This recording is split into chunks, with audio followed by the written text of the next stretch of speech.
We're live. I am JL, also known as ProfessorTieDye. I am joined with an amazing Twitch streamer named Fresh Perspective.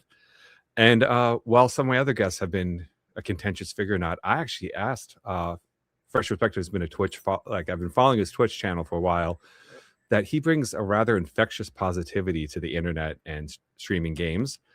And so I thought I would give an introduction, but I want to do a little sideline here before I let Pear introduce himself, since I like to torment Pear with dad jokes.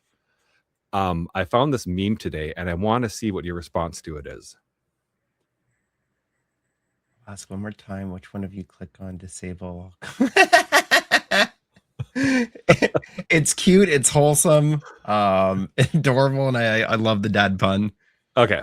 All right. Well, Pear, I will hand it over to you. Since I try to daily torment you with a dad joke, let you do a little introduction. Hi, I'm Fresh Perspective. I'm a Dead by Daylight content creator on Twitch and YouTube and TikTok, giving some hot takes, but try to spread as much positivity and wholesomeness as much as I can, as games can definitely be rough at times, but there's always some bright lights around the corner, as ProfessorTieDye loves to come and bring some of those dad jokes on over. I've been doing this for about 2.5 years, pretty much full-time work on as a secondary job here, but kind of wanted to start a little spot for myself to unwind after work and meet some cool people. Well, I'm very grateful that I'm in that little group of cool people you've met, because I've said in several chats that I kind of have a Venn diagram of my online wholesomeness, that it's you, CNL Vet, and J to the MFD. You're kind of like the intersecting like middle of my, I mean, there's a lot of streamers that are very wholesome, but the three that I watch the most are you three. So when I need a dose of lightheartedness and fun, I'm usually watching one of you three. But I want to get into that, how you did tell a story on stream, but how Fresh Perspective came about, like the name, and what kind of led to that attitude change that brought about, because I think that's a very kind of inspiring story.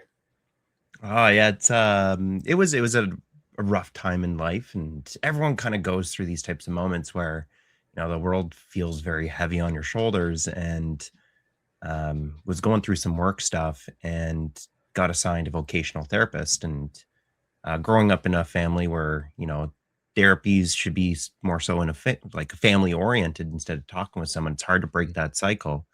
So with some negative thinking and verbalizing some of those thoughts to this therapist, they kept challenging me to be like, no, you need a fresh perspective on this. Let's rewind it and come back to me and start saying something in a positive outlook. And I got hit with that nonstop for 2 months. And sort of that mindset really stuck with me, is that although we are feeling pressured by, societal norms, or, some family stuff, some work stuff, life stuff, is that you are able to trick your brain with a positive outlook, and then kill them with kindness and over positivity. It eventually can bring in that type of mindset. So Fresh Perspective just kind of stuck with me, as I heard it like 10 times every single week.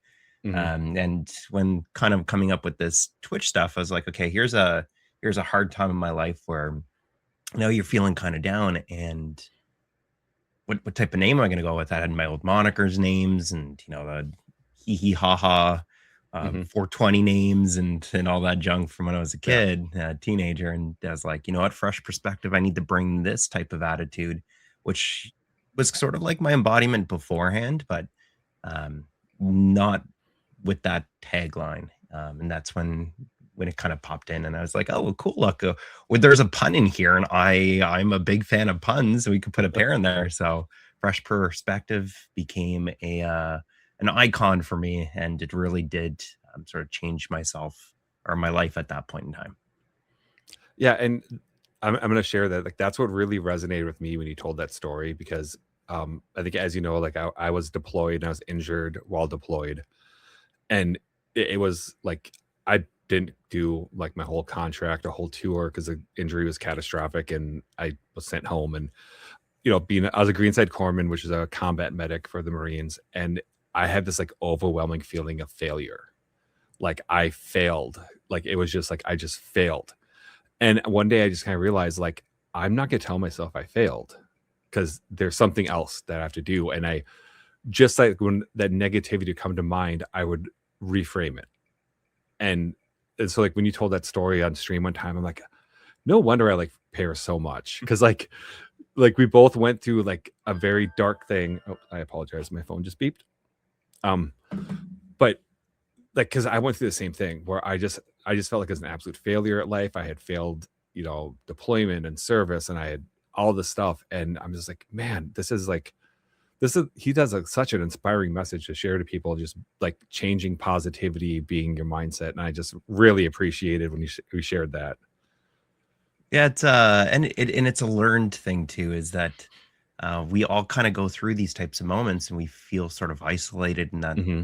in that space, and then it just takes sort of this one type of thought process to kind of change everything. And video games can definitely be frustrating at times, and you are on the sort of the spotlight. But I've had so much fun with what I do, and it's hard to get upset. Definitely got to mask some of those emotions for sure. But it's a reminder to myself too, is that even with the name and sort of stream, is that there is sort of that light at the end of the tunnel, and there is that switch, that little switch that Yeah. happens. Yeah, I mean, I think I shared with you before that I'll be watching a streamer and my wife will go, "Is the clinically happy guy on?" Asking me to show up to your stream.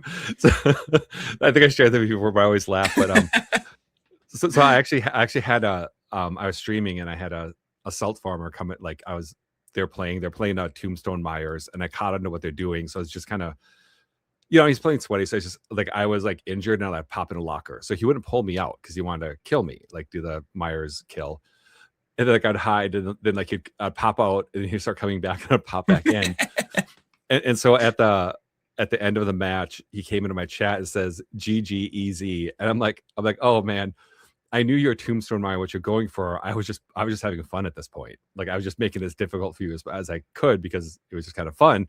If you're like farming salt, you're in the wrong place. And then like they never say anything else. And I was wondering if there's any stories of like people trying to salt farm off you on stream. And just like clarify for audience that don't know, salt farming is where like you have a killer or something that like really trolls you or just kind of acts mean, and they come into your chat and try to instigate like a response from you so they can clip it, kind of thing. So just getting that, I mean, unless you want to define salt farming a different way as well, but like what are some instances that you've had like that just kind of turned out hilarious? Oh man, this is again streaming in the space of Dead by Daylight, and there are definitely those that love to salt farm. And my Hmm. interpretation of it is just someone's trying to do something to kind of turn your buttons or twist your buttons Hmm. enough to gain a reaction so that they can come back and make videos on it. And Hmm. there's so many of them. My I'd say my most memorable would be there was a TikTok that exploded. Hmm. Someone else made the TikTok, and they came back, and they're like toxic streamers using flashbangs, which is an item to disrupt the other party on the other side. So it's Hmm. essentially just it's an in-game thing. Yeah. And they twisted this narrative, and they showcased my name, and then all of a sudden their TikToks, like they've got 100,000, 200,000 views, and they're like, they started doing a little bit more research, and you have one half that's going to be like, I can't believe they've done that, and then you have the other half that's just like, oh, actually I've played against them, and I really don't really see that being a toxic thing. So I caught wind of it. I popped into their TikTok, and people start adding you, and I'm just like, hey, that was a fun match.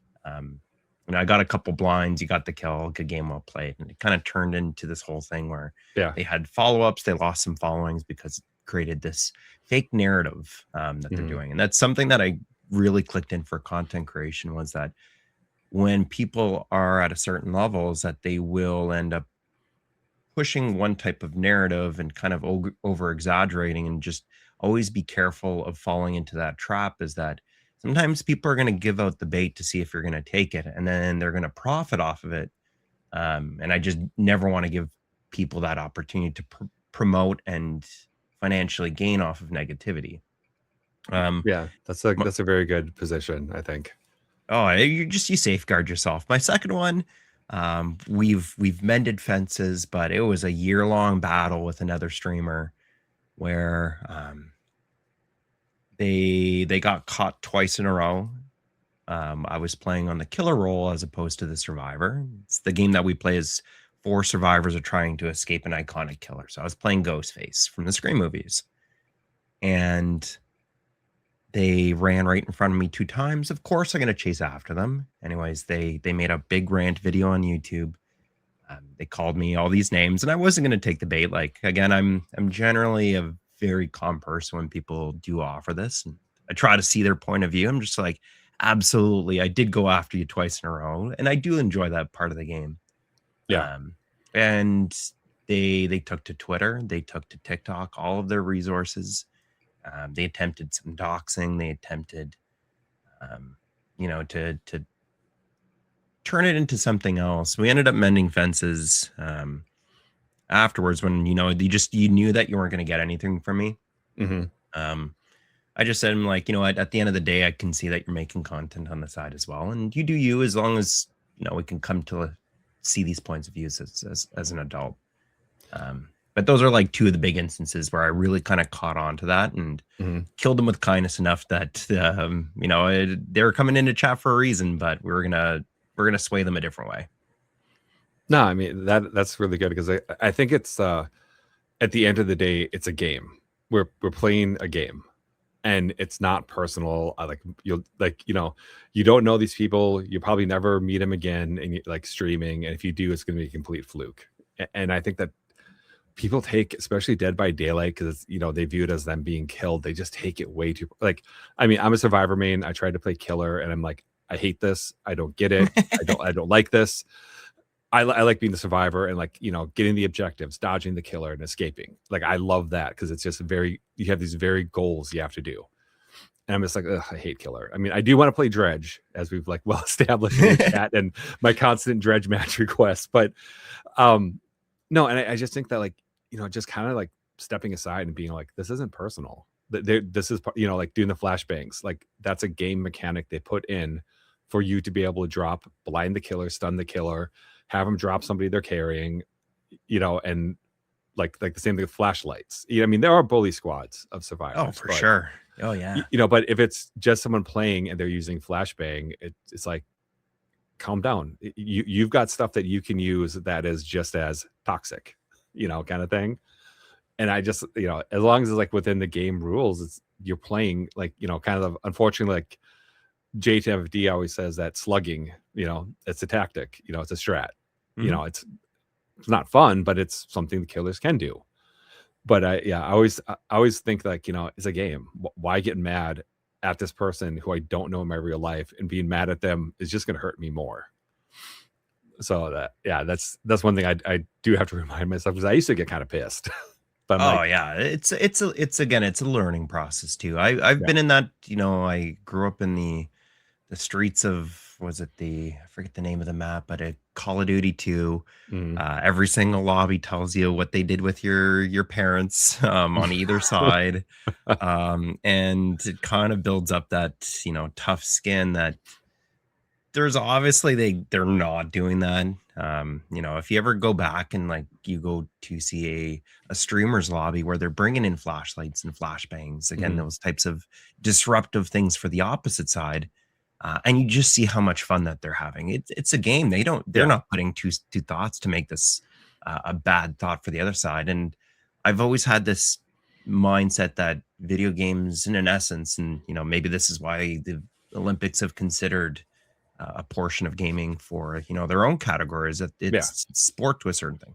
You put in football terms, would you get mad at a quarterback throwing a Hail Mary if the defense can't stop a Hail Mary? No, you keep going for it. yeah. um yeah, I so mean, I yeah. don't mind tactics. You use what you use, and I'll laugh, and we'll figure out a way around it. Well, because when you said like bringing stuff to disrupt the game, I thought of Noob, that I am this noob, and how how much joy he gets out of meet me at Shack, you know, Oh yeah.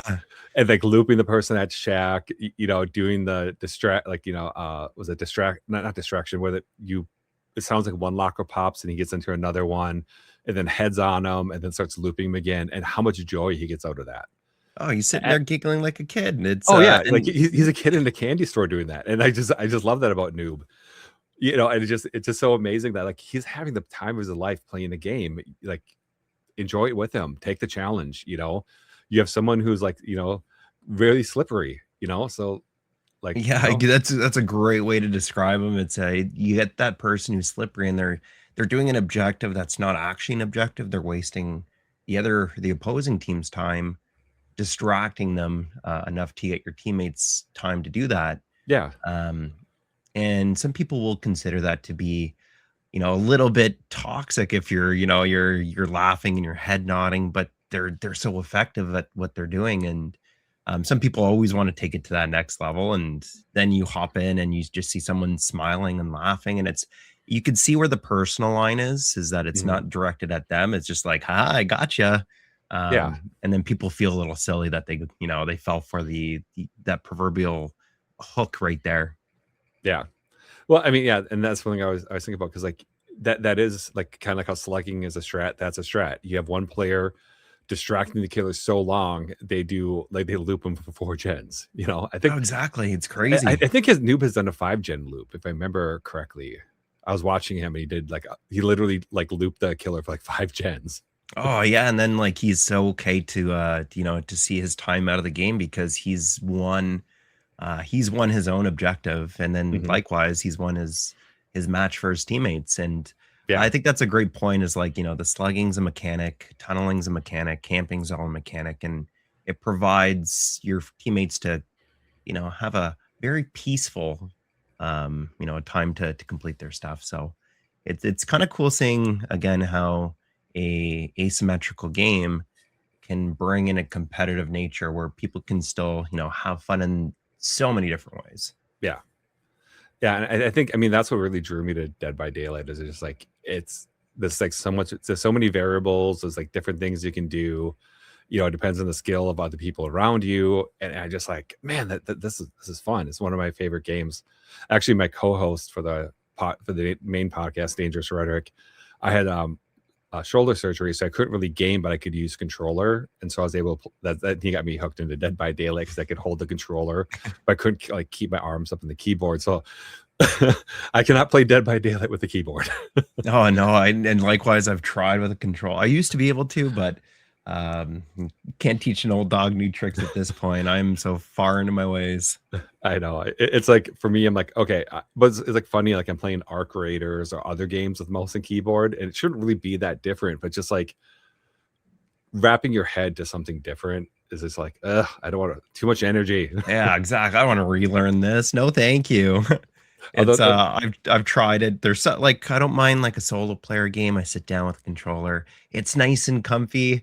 And mouse and keyboard just feels so good with some of the other ones.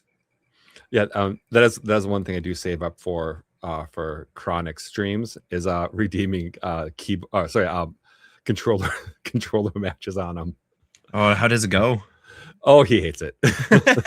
I mean, same thing with Senile Vet. He has mouse and keyboard redeems, and so springing those on him because I, he's a controller player too. I think I might actually bring that in too, as well as play around on controller for a certain amount of points there, because there's nothing more enjoyable than seeing, in a lighthearted way, seeing your friendo sitting there trying to like smash buttons and then accidentally hitting ones, be like, Yeah. oh my god, it puts everything into. I'm sorry to use this perspective. Oh, are you there? Oh yeah, Oh, okay, sorry. You got quiet. So it puts everything into perspective on how they're feeling. okay. Oh, sorry about that. Yeah. Okay. Shoot, I had a question I was going to ask too. The follow up. Um, I completely blanked on what I was going to ask because I had a different follow up question, but I forgot what it was going to be. Dang it! I'm too old. I Boomer, feel that every boomer single moment. morning. Oh, I mean, come on. I am like twice your age. Well, no, Oh, probably it's not. it's all about mental age. I That's I know. keep telling myself. I feel like I'm 90, so therefore I go to bed at 8. Well, I mean, with a new kid, I had a very funky sleep schedule for a That's while. true. I mean, I was making a joke that when pregnant women get the baby weight, then after birth, men get the baby weight because like my schedule, my sleep schedule, like my eating habits are all thrown off. So like I've gained like 20 pounds. I'm like, Y- I'm like, oh, but it's it's worth it, in my opinion. But it's yeah, because like I said, the wife's a nurse, and so she her job is more important than mine. So I always would took the overnight shift. So I'd be up with the little lad taking care of him so she could sleep. uh, number one dad over here. Well, no, I just try my best. But one thing. So we talked about the self farming. Shoot, if something else along those lines. I feel so bad. I should have like written it down because I kind of do more free flow. I apologize. I'm lagging here. So besides gaming, what else does Mr. Pear do to unwind? To I know. unwind. Yeah. So I I wish that there was a lot of more unwinding. I'm gonna say with streaming, and what I've realized is that there's a new respect that I've gotten for streamers and the Mhm. content creators out there because I'd say a good majority of them, and unless until you hit that big point, this is a secondary job. So seeing that they're not only holding down that, and then you're streaming for 4 to some people do it for like 12 hours, and bless their souls, I'm Yeah. pooped after like 5 hours. Like Yeah. you can see it in my face some of those days. I'm just like, you can only play so much of the game for so long, and bring that type of energy. So not only that, but then they got to go back and we're cutting up their videos and promoting on YouTube and TikTok, and then you got to get on Twitter. And some mornings I wake up to like 1,000 different notifications on Twitter because of a tweet that'll go viral, and Mhm. um, it's a lot of extra work. So for my unwinding time is usually like hopping into friend streams and seeing the smiles on their faces. But I'm also a big sports person. So here in Canada, we love our hockey sticks. So, um, you know, turning on our Toronto Sportsnet, TSN here in Canada, and watching a couple hockey games is usually like I'd say like a good Canadian wind down. That Yeah, and 'cause I think Canadians only have, like, 2 sports, hockey and curling. hockey, curling, and then lacrosse, but that's just kind of like hockey with with those who can't skate.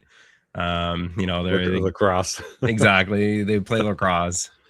Yeah, I posted in the memes channel in Discord, the people who, like, were curling with the, construction equipment. Yeah, And then yeah, it's like I'm like, "Okay, Pear will get this one." I 'Cause love it. but, so I was gonna also bring up too your love of retro video games because you have all your, um, old school Nintendo cartridges in your background. I mean, unlike me with my exotics, you have cool video games behind you. So, Yeah, what you know are the story okay, of those. yeah, let's get into that kinda deep dive for that. So I have a room filled, I'd say, of close to 1,000. I'd say close to 1,000 different video games of different genres.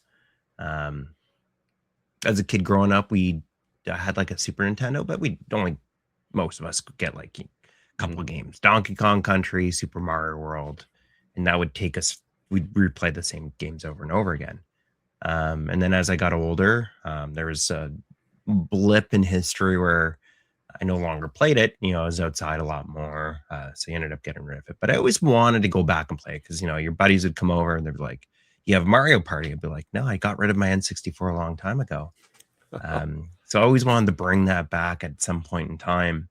And during my college, to help pay for college, I did some buying and selling, going to garage sales, etc., and slowly built up this huge collection that I eventually would say, like, one day I'll get to play them, and I always wanted to do content creation and stream and stuff. So um, I decided to build up this collection, and finally got to pull out the the retro games for sort of a background. And eventually, I think when Dead by Daylight sees its numbers, or its numbered days, is that we'll Mhm. start playing some old school games and trying out some of them.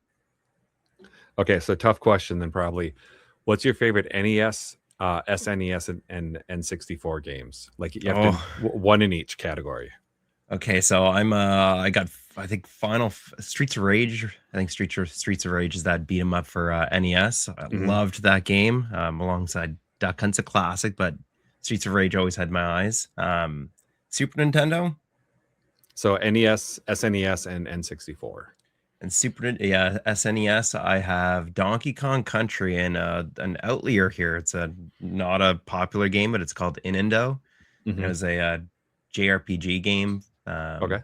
So that one I loved playing over, but I didn't realize at the time there was like a memory card in those old or cartridges. Hmm. So my save kept redoing every month or two, and I just always thought that was it. So Oh, it gave me a lot of replayability, see how fast I could do it. It's like, oh, I only got a month to play this before it's resetting. It's a new type of game. N64 Conquers Bad Fur Day, hmm. GoldenEye, and I would say Zelda's Majora's Mask. I'd say you'd find a lot of props in my room for And Majora's Mask. yeah, I was gonna say, and an Easter egg. If you watch Pear's stream, try to find all the Majora's masks in the background. Yeah, how many that we have? It It's like is. a highlights where like, can you find how many toasters are in this picture? Can you find how many Majora's masks Pear has in his stream? It's Where's Waldo, but instead it's Majora's Mask. It would pretty much Nintendo. If you ever want a sponsor for Majora's Mask or someone who wants to highlight it, throw a line here. Yeah, that's pretty good. All right, so then N64. What Yeah, have I'd you used to have? say after Majora's Mask, I have a lot of good memories too. And again, what kind of got me into gaming was not just myself; it was Sister Pear. Hmm. Sister Pear used to be the the arch villain of video games for me. So I was the Luigi to her Mario. So we had a lot of time spent on Mario Party and um, playing that over and over again. So between Majora's Mask, Mario Party, GoldenEye, and Conkers, I was set with those four games. Nice. Okay. So kind of going to Sister Pear a little bit. I know there's a bit of a controversy with you and Sister Pear playing Dead by Daylight and your hatred of Megs. Do you want to give the audience a little breakdown of your hatred of Megs and the role that Sister Pear plays in that? Okay, so there's a lot of misconceptions here about Meg. Meg is an awful character in Dead by Daylight. Basically a skin for the game. It's Yeah. a player that you can, if one player is Mario, then one player is Luigi. It's like that style. Yeah. And growing up, we always had some type of game. I love my sister to pieces, and we have got a great relationship, but we're both highly competitive. Hmm. And playing Call of Duty, and again, just kind of touching on some other stuff, is just females in the gaming space. They don't have that same type of freedom that males do. So Yeah. she got chased out of Call of Duty lobbies just because they'd hear her voice and nobody wanted to play. So we Yeah. we looked for something a little bit more friendly um, for both of us to play. And how cool is it that Michael Myers is chasing down these four players in a game, and they're bringing in different types of icons into this asymmetrical game, and the gameplay flow seemed kind of fun too. Um, so we loaded up Dead by Daylight, and I picked Ace Visconti, which is the older Italian gentleman in that game, Hmm. and she picked Meg. She kicked my butt every single time, taking the killers for 4-gen chases. I had no idea how to do any of that. I would Hmm. just throw a pallet and go down within seconds. So Hmm. I would see myself dying all the time and seeing her teabag at the exit gate, being like, haha, Pear, I got you again. And I vowed to get her back one day. And then, so when I started streaming and started playing Dead by Daylight, I just noticed that there was this one character, because it's one of the newer, when you get the base game, it's one of the 4 characters. It's always a Meg character that would leave me on hook. Or they'd bring the killer over to me and Yeah. point me out and be like, he's over there. And I kept getting killed. I'm like, that's what my sister was doing beforehand. And Mhm. I vowed to eliminate all of the megs that I come across when I'm playing killer, and having an essence, or bringing having a way to bring my sister on stream without actually bringing her on stream. So Mhm. it's like a nice little tit for tat I can do as a little perfect little sibling rivalry.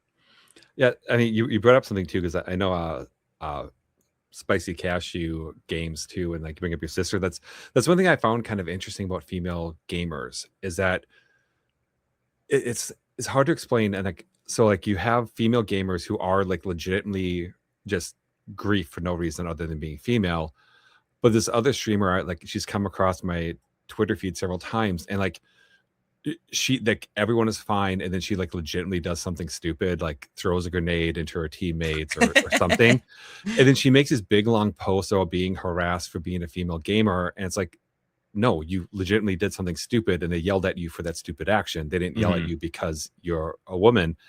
And I hate to say that, it's like, the problem is, like, so many female gamers take any criticism as, like, because I'm a woman, instead of, "Oh, wow, I really messed up, I need to do better." Because, like, I mean, I'm gonna be honest, I don't have the deepest, most, like, baritone of voices, and I've had people call me the gay the F word slur. Hmm. And my usual play into it is, "Oh, sweetie, I've been called far worse by much better people," and generally, they don't have a comeback to that. But it's just that's why I feel bad for some female gamers, because there is legitimate, like, harassment based on them being a woman, but then you kinda have, like, a crybaby kind of, like, subset that people, like, that seem to get the most attention versus, like, the actual issue. And I was gonna see what kind of your thoughts on the kind of, like, lack of a better term, the plight of the female gamers. For that, I'm not to discredit any type of female gamers who do come across that, and I'm sure that there's plenty, and I've seen it on firsthand. Yeah. Um, what I've realized from this is going to blow some people's minds. Content creation needs clicks, needs Mhm. things to feed into the algorithm. So, whenever I see that style of content, where let's say, uh, like I always use the name Johnny Pot Smoker for 20. So Mhm. he grabs a grenade and he holds it and he blows up his team, and the team gets mad at him. And then Mhm. he makes a video saying, they called me all these names, and they're blaming it on marijuana. It's Mhm. too high to do that. Yeah. Is there legitimacy there to say that he's creating it for the purpose to bring attention, or is it a planned act? And that's something always just to keep in mind on all type of media, is just Yeah. like, what is the narrative, is that person, what is the story that they're trying to write, what are they trying to say? Mhm. um on those ones, it's just, I think I chalk it up. People say, I'm too old to play games, and I'm too old to stream. It's just, something, the older you get, that's what you're going to be getting. And Mhm. I still kick a lot of these kids' butts at this video game. Yeah. Um, so I try not to tiptoe around it. Sometimes I might not have those types of reflexes. When I do make a mistake, though, is just, I think everyone needs to do a little bit of self reflection. Say, you know, rewind the clock. Let's watch the video again. Was it because I made a mistake here, or was it because they were being bigots? Yeah. So I do think that they do get some criticism unfairly before the game starts. Mhm. Um, but it's also, some people really have to just say, okay, no, I made a silly mistake here. And to be honest, I'm watching some of my friends stream sometime. And again, just bringing in Dead by Daylight, because it's sort of the space that we're in here. Mhm. They'll blame the, the opponents, the killers, for, tunneling. We Mhm. brought up slugging. I'm just sitting here being like, you're standing right in front of the person. Like, of course they're going to come after you. It's just like, there's no Yeah. hidden rules that you're this a free safe zone. I draw a circle here. I hit the timeout. You can't come after me. It's just, people need to do a little bit more self-reflecting and see what the true cause is. But um, I'd also align it again too. It's just like, I've played in tournaments with females, and immediately you're seeing people in chat being like, "Oh, girl on the team, they lost." But meanwhile, they're 10 times better than I am. Yeah, I mean, sometimes I think when I see stuff like that, I think, are they just trying to rattle the Oh, female gamer? Like, just kind of get in that, like, kind of shake her up. But like some of the, like, the female Twitch streamers I become friends with, like, they are like, they would stomp anybody.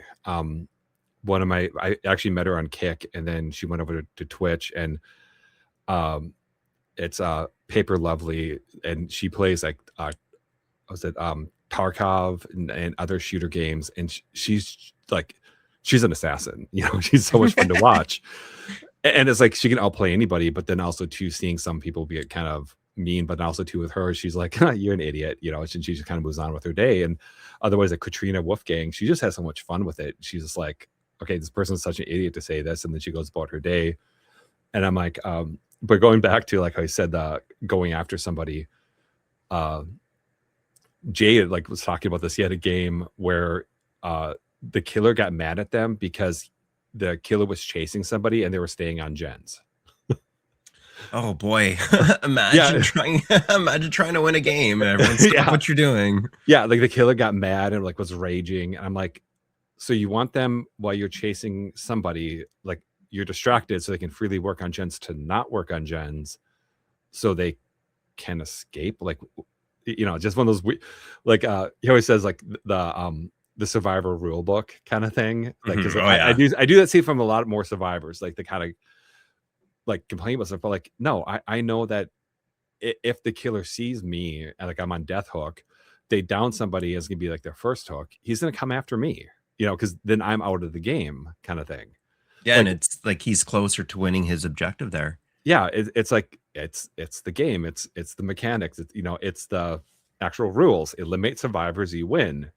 Survivors start gens and open the gate, they win. So it's kind of like, no, it's part of the game. That's how the game's played. If you could make yourself a juicy target, they're gonna come stabby for you.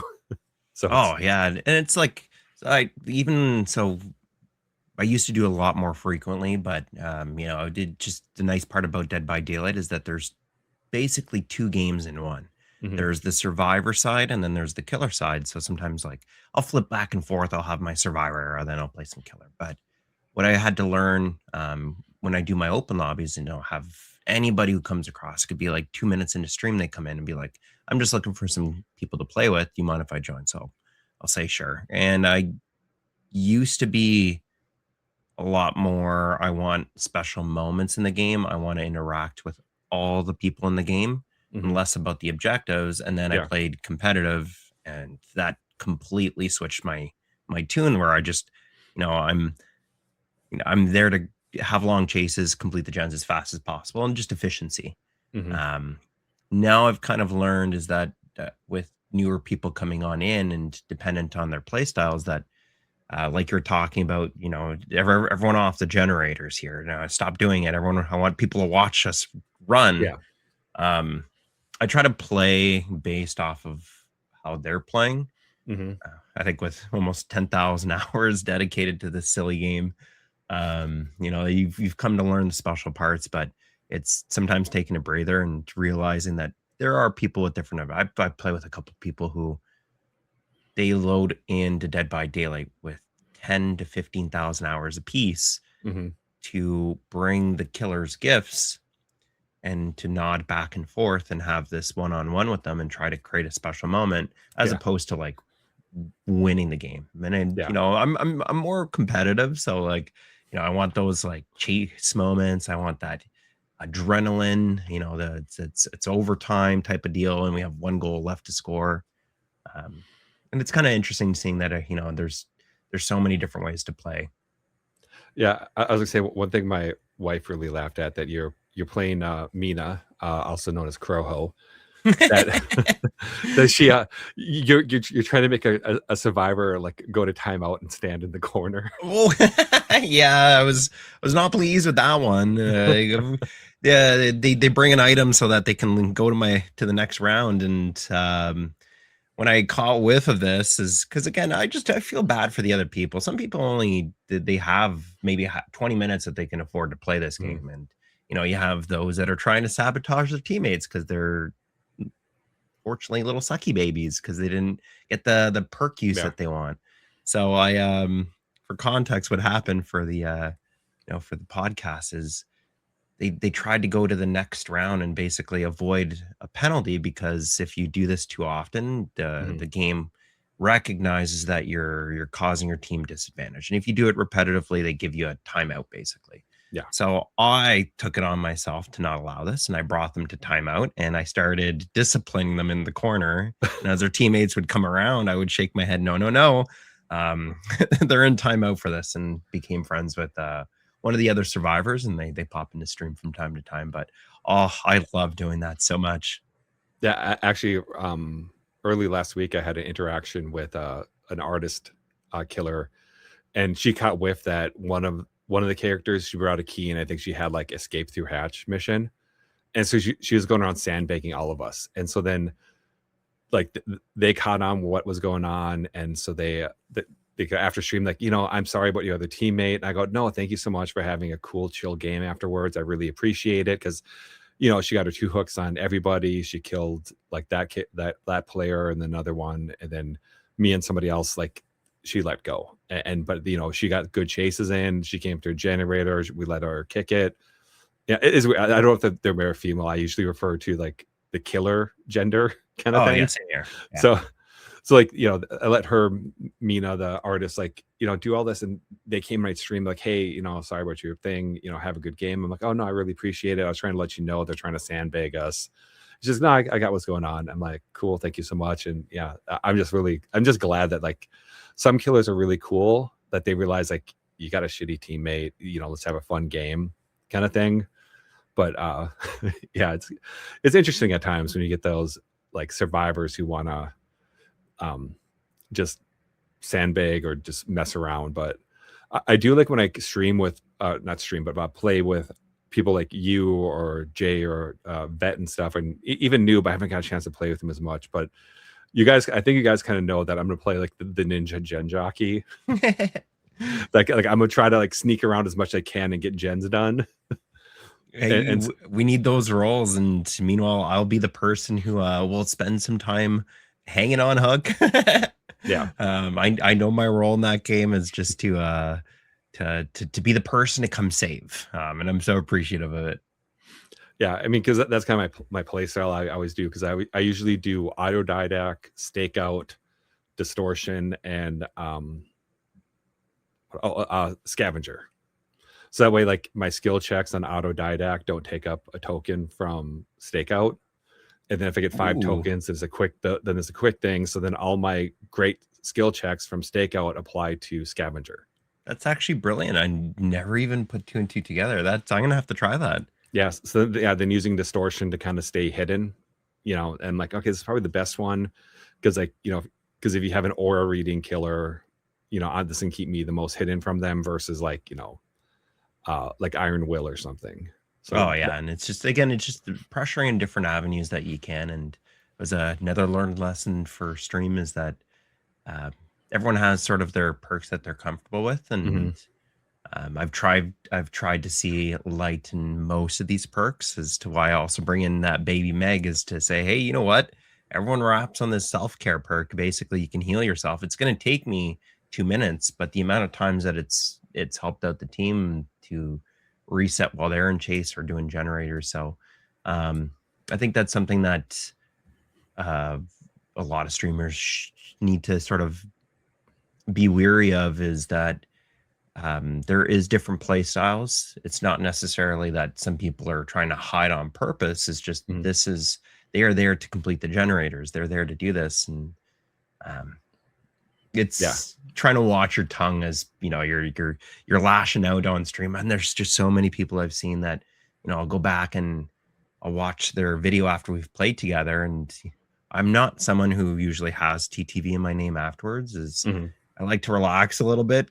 There's been times where, I'll load into a match and I'll just even have fresh perspective and be like, hey, you're that Twitter guy, or, you play artists a lot. I've seen your guide. I'm just like, sorry for the way I've played, but I'm just like, I'm sitting there relaxed. Like I'm drinking a beer, had a glass of wine after, streaming and work, and just kicking it with some friends. And You know, it's just, oh, you always have to be careful because people do end up going to watch those VODs and hearing people speak in the manner of, this killer stinky because he tunneled, and then they come in feeling a little bit bad about themselves because they're really not there to cause pain. But it kind of goes back to what we talked about at the start of the stream is, sorry, the podcast is, that wholesome positivity that, there's always somebody else around, like at Mhm. the other side of the screen. And we could do our best to compliment instead of tearing those down, because people might be having that bad day where if you give them compliment, be like, hey, that was a great shot that they took. And even recognizing those small moments makes that other person feel really good. Yeah, I mean, because one thing I was say is that like sometimes like I polishing my play style, I've had some like streamers just get kind of like snarky with me at how much I failed. And then I remember it was one match specifically, you really gave a feedback of how I need to be looking back to see where the killer was. And it was like very constructive. It was, its criticism was very constructive, and it was very, you weren't mean about it, but basically, yeah, if you had looked back, you wouldn't have been killed. And that's what I really appreciate, because like when you do streams and like you give feedback kind of thing, and it's really helped me like up my game. And I think there's a kind of that setting aside your ego and taking criticism, but also to like setting aside your ego and giving criticism in a conductive manner. Like that's not just criticism, but it's like constructive, to help people. Oh I think yeah, it's you know you will constructive criticism. It goes a long way because if I could have learned some of these tricks, it would have saved me thousands of hours. And um, it's it's exactly like you said. It's how you conduct yourself during those mhm, speeches is that, to learn and to sort of to not make certain mistakes over and over again.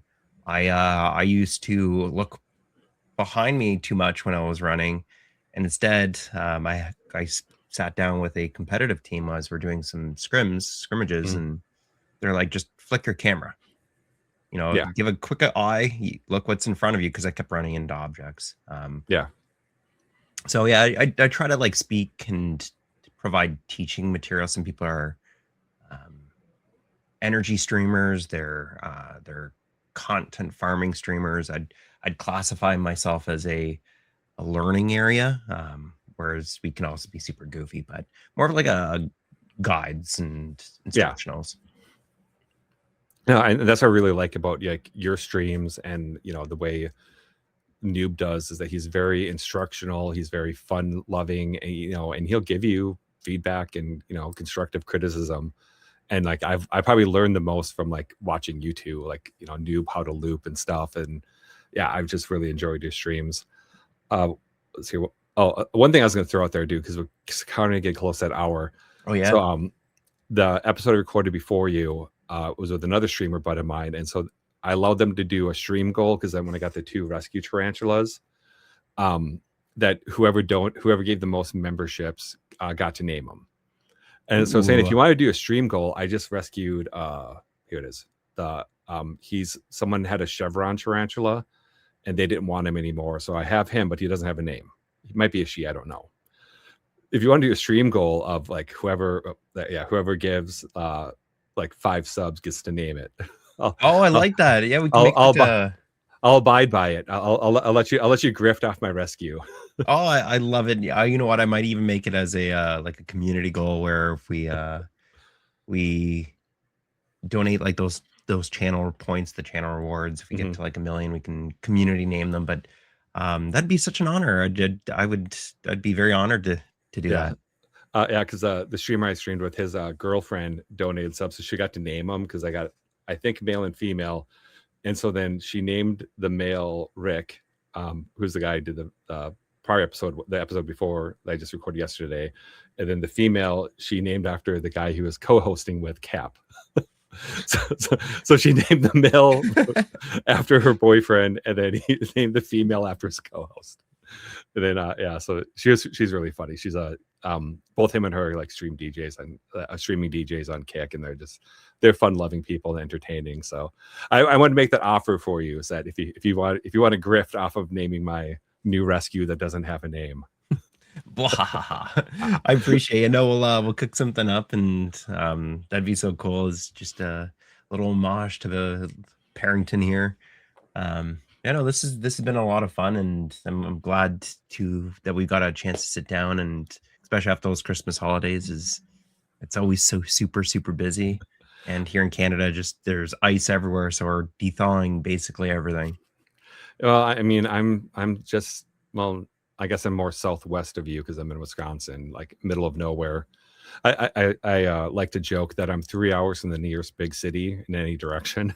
Oh, just like smack in the middle of Oh, like everything that's like happening. like pick the middle of like like the middle of Wisconsin, most heavily wooded you could be, and that's where I am. Yeah, I'm where cities end and Wendigo begin. Yeah, so I'm like 1/16 Native American, so I can make that joke. Oh, no, I think I'm following along somewhere in the bloodline. I think I'm the same thing. Yeah, I can appreciate it. my great grandmother was full-blooded Dakota, Oh, it's Lower sick. Lower Sioux tribe. So the family farm in South Minnesota, in Blue Earth, is right by the reservation there. So I still have like family in that area. I visit the farm in Blue Earth, um, semi regularly, but it's yeah. So it was kind of a cool bringing up. But one thing I was going to mention is it's a very Midwestern thing, and I don't know where you are in Canada. They have it because I know north of Wisconsin and Minnesota in Thunder Bay. I don't know what province that is, but it's along Lake Superior. It's gotten up there. So we've infected Canada with what is kind of a Midwestern thing of either cranberry or cranberry rhubarb wine. Oh, Is that a thing that you have? you know what? I have had a cranberry style of wine before. Okay. Um, but because like there's a bunch of native people who are, I'm around as well, and it's Thunder Bay's in Ontario. Okay. So, pretty much I probably had a bottle of it. Okay. Yeah. Because my co-host came through he's going out west with his like boyfriend because he's in the off season of his job, and he told me that cranberry wine, such a thing does not exist. So I gave him like some venison summer sausage and, most Midwestern, like Wisconsin thing you could give, like venison summer sausage. They gave him a bottle of cranberry wine. I'm like, here, it exists. We've got proof here. Well, I know for Italians too, we've got like strawberry wine and there's peach wine. Oh, yeah. Um, they're Uh, the Another thing that we have in the area here is raspberry wine. And it's basically it's like a pound and a half like of raspberries to make one bottle. And it's like I don't drink, like I really rarely drink because I mean, I've shared before about like my combat injury. An IED went off and like went into my abdomen and hit my liver, so I had to get surgery. Part of my liver is removed, so I don't handle alcohol well. I'm a cheap date in that way, but like this raspberry wine, it's like a dessert wine. It's like a off dry Riesling where it's not sweet but it's not dry. Do you you get what can I'm really saying? taste the flavors of it. Yeah, you can really taste. You can taste it tastes like fresh raspberries. It's got like a fresh sweetness, but also like a tart, like a tart dryness. It's like it's just amazingly good. And so yeah, that's one thing we do have in the area here that's very popular. So I mean, I think it's a out of necessity, like Wisconsin and Minnesota. Like, okay, what fruits do we have that we can turn into wine? Okay, let's do raspberry and rhubarb. Let's do cranberry and like rhubarb. We could do like rhubarb, which is like the most bitter dry wine you can have. Like it is like shockingly dry, and then like raspberry wine, and then yeah, it's kind of funny actually. There's a winery that got grapes from the University of Minnesota that they specifically like engineered to survive like Wisconsin Minnesota winters, and so they make a wine based off those grapes. So like so it's like how like some like wines and champagnes can only be called those like it's like champagne can only be come from like Champagne area, Oh yeah, France. yeah. Yeah. And so like this grape like is only hardy and viable in basically along the Mississippi and LaCroix River valleys between Minnesota and Wisconsin. And so it's like, well, they don't really know what to call it yet, but this like variety of wine only comes from this area. So it's kind of funny. Puts It's a like, puts a name on the map. yeah.